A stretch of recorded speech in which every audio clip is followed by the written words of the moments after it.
Survei. Iya. Oh, jadi sekarang percaya survei. Loh ya enggak dong, kan sama aja kita gunakan. Ya sih bahaya Anda. Ya, Di panggung nah, ini gini, untuk- kalau Stop, memang stop. saya mau bicara apa Itu saja manipulasi. itu Iya, itu adalah akal dan logika serta hati nurani Jangan saya, Anda Pak menggiri. Faisal.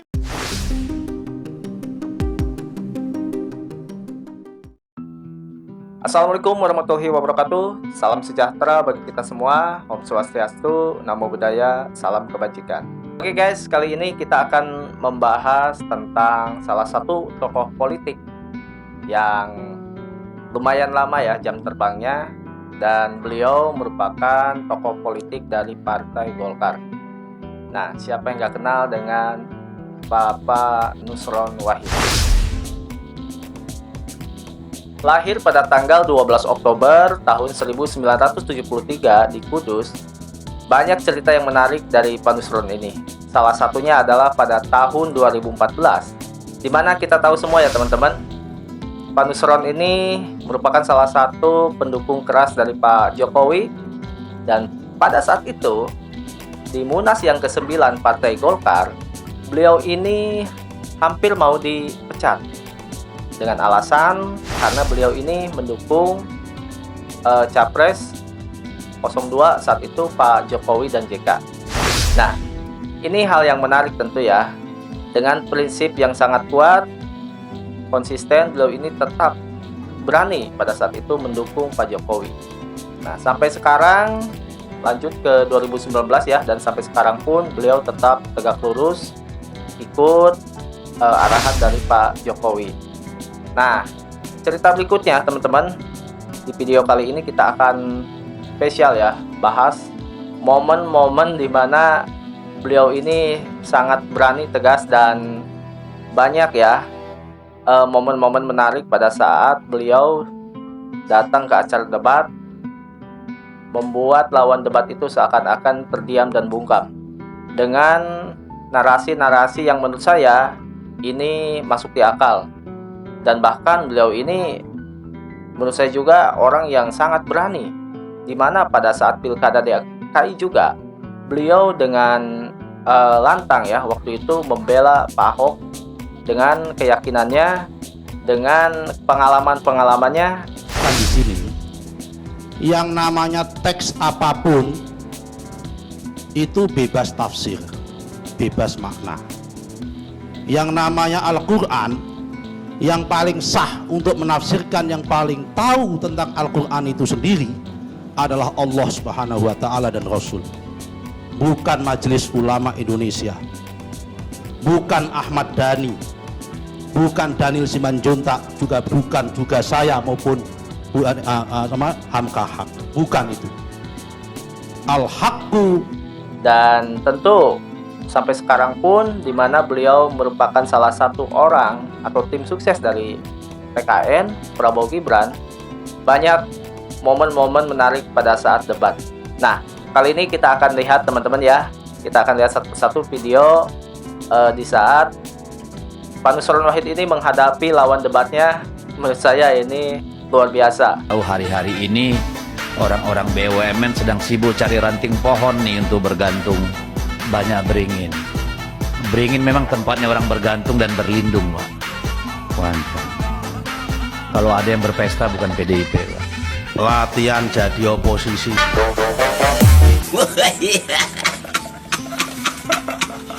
Oke, sebelum kita lihat videonya, teman-teman, buat yang belum subscribe channel update, subscribe dulu supaya saya lebih semangat lagi dalam memberikan informasi tentang politik, khususnya pemilu tahun 2024. Selamat menyaksikan. Oke. Kan Pak Anies beda sama Pak Prabowo. Kalau Pak Prabowo kan susah payah. Mas Anies kan nggak susah payah. Kalau Pak Prabowo ini susah payah loh. Untuk dia bisa maju menjadi calon presiden dan wakil presiden selama 4 kali, calon presiden 2 kali, 3 kali ini, calon wakil presiden 1 kali, dia susah payah membangun partai, bikin partai Gerindra. Oke, baik, kita fokus dulu nih Ya, untuk kalau Mas masalah Anies- kampanyenya. Ya kalau Mas Anies kan nggak mau, ini kan masalah komitmen demokrasi. Oke. Kalau Mas Anies, dia lompat partai sana, lompat pernah ikut konvensi Demokrat. Habis lompat dari konvensi Demokrat, lompat lagi gabung ke Gerindra waktu pemilihan gubernur DKI.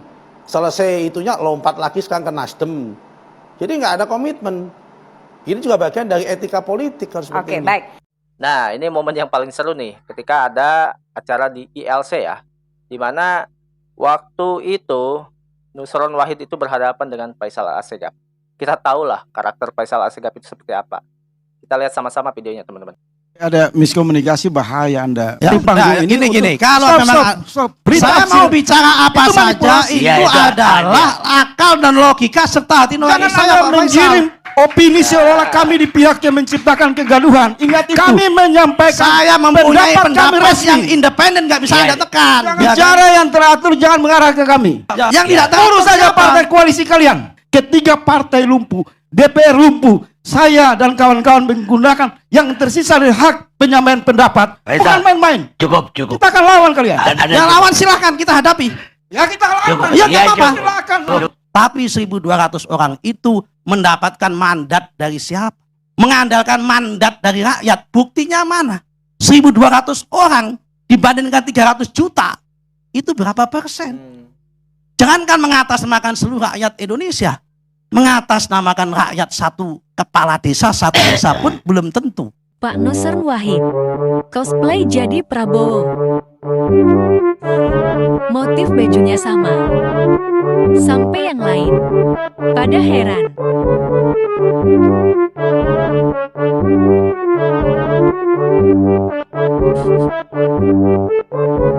Prabowo. Oke guys, video berikutnya ini perdebatan Nusron Wahid dengan kader PDIP ya. Tentang waktu itu adanya kejadian ya di Bali, penurunan bendera baliho dari PDIP. Nah, ini banyak sekali ya yang menyebut bahwa ini merupakan bagian dari intervensi kekuasaan. Tapi secara data di Bali itu mayoritas itu basisnya PDIP. Jadi memang sulit ya kalau kita melihat dari basisnya aja. Kita tahu Bali pada saat itu kan hampir 97% katanya. Itu basisnya PDIP, pendukungnya PDIP. Jadi kecil kemungkinan ya kalau ada sekelompok orang yang tiba-tiba berani nurunin bendera PDIP gitu. Nah itu gak logis, terkecuali memang itu ada kebijakan dari pemerintah daerah di situ. Atau mungkin memang itu salah satu aturan protokol dari adanya kunjungan presiden. Nah ini ketika Pak Nusron mempertanyakan hal ini, siapa yang menurunkan, ini jawabannya malah muter-muter guys. Jadi ya gak jauh beda lah ya. Jadi kita lihat saja. Memang ini banyak sekali spekulasi. Bahkan ada yang bilang ini hanya sebuah drama aja, playing victim ya, untuk menyedot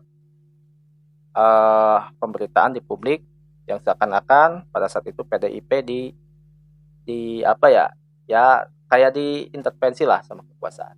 Kita lihat video ini. Bendera-bendera kami diturunkan. Baliho capres kami diturunkan oleh oknum-oknum. Gitu kan ya? Dengan alasan estetika, tapi kenapa PDI Perjuangan saja, Ganjar Pranowo saja. Ini kan artinya ada di level menengah dan bawah yang menerjemahkan. Menerjemahkan cawe-cawenya. Di mana itu Pak Buta? Di mana Ya. itu? Pak Buta yang ada penurunan itu di mana? Pak Nusron kalau benderanya tidak diturunkan. Ya, benderanya di mana itu? Yang Bendera Bali diturunkan? ya. Pak Nusron di Gianyar, Pak Nusron. Nah, kalau di Bali, Ya. sepengetahuan saya, Bali itu bupatinya, bahkan camatnya, PJ Pak PDIP Nusron. semua. PJ Pak Nusron. tapi konstruksi Ya. masyarakatnya di sana masyarakat Jadi- mayoritas PDIP. Jadi- Nggak mungkin PJ berani seperti itu. Pak Nusron, Oke. ini Jangan-jangan ya, ini jangan-jangan loh. Jangan-jangan disuruh menurunkan sendiri seakan-akan kemudian di blow up, Oh, playing disuruh victim begitu? seakan-akan jangan-jangan begitu. nggak apa-apa. Pak Nusron ini kayaknya kan lagi emosional ya. Lagi emosional, apapun urusan internal partai kami pun di-attack gitu ya. Kami pun diserang. Udah balihonya diturunin, benderanya dicopotin, masih diserang juga sama Nusron Wahid. Tapi Ini kan- luar biasa. tapi kan Saya sebenarnya, belum Bang nyentuh ke Putra. masalah partainya loh. Loh, Ini kan ya. kita punya fatsun ya, di antara Silakan, saya mau partai tanya politik yang gitu ya. nurunin siapa? Tolong buktikan Yang aja. nurunin ada gambarnya Pak Nusron. Ya, makanya sebut aja Ya. nurunin siapa. Yang nurunin satu. Yang nyuruh siapa, gitu aja. Kenapa saya mesti jawab Pak Nusron? Iya, siapa yang Saya tidak nurunin pada gitu? kapasitas Biar jawab dari Pak agar Nusron tidak karena menimbulkan gini, sangka Bang artinya. kita- Jangan sampai mengarah ke kita salah satu jangan- tokoh Jangan tertentu. seakan-akan yang menurunkan itu diperintah oleh Pak Jokowi. Data sudah membuktikan 97% di situ adalah kandangnya Banteng. Oke. PJ. Nah, ini momen yang lucu juga ya, teman-teman, ketika Pak Nusron ini mengomentari Basuki Cahayapurnama, Pak Ahok, yang kita tahu pada saat itu pasca Pak Ahok mundur dari Komut ya, BUMN. Nah, beliau kan kritis tuh langsung. Nah, dia sampai mengkritisi kinerja Pak Jokowi. Yang kita tahu dia mengeluarkan kalimat, Selama wali kota. Terus ibu kira Pak Jokowi juga bisa kerja? ini langsung ditanggapi sama Pak Nusron dengan santai dan lucu aja ya, teman-teman. Sebetulnya aku udah gak mau komentar dah. Kenapa? Karena saya dulu ini timnya Ahok, Bos. Ahok tuh kalau nggak ngomong sakit. Memang hobinya ngomong, Ahok itu. Kerjaannya yang ngomong itu Ahok itu. Aku tahu karena Ahok, saya kan dulu tim dekatnya kan, teman dekatnya. Kalau suruh kerja apa? Kerjanya apa? Ya biasanya kerjanya ngomong, bikin gaduh begitu. Namanya juga Ahok. Ini nggak usah dibahas. Kalau dia nggak ngomong sakit. Ya, ngerugiin buat TKN sih enggak juga lah. Ya, ada segmennya masing-masing. Kita hormati aja. Ya, lu kasih mic yang banyak, yang datang cantik dan tambah nggak Kasih mic yang banyak. Kalau Pak Jokowi dianggap nggak bisa kerja, masa sih bisa kepilih wali kota 2 kali? Masa sih nggak kepilih jadi gubernur? Masa nggak kepilih presiden 2 kali nggak bisa kerja? Dan survei ratingnya tinggi loh, 82-84%.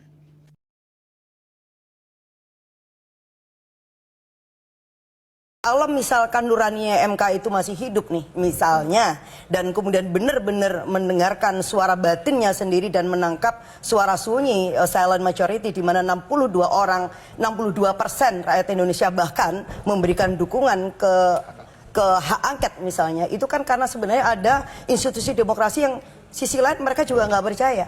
Nah, ini kan menurut saya menjadi presiden kalau ini Bang Kompas. ya Itu data dari mana itu? ya Litbang Kompas ya. Survei. Iya. Oh, jadi sekarang percaya survei? Loh ya enggak dong, kan sama aja kita gunakan logika yang sama. Ini yang namanya teks apapun itu bebas tafsir, bebas makna.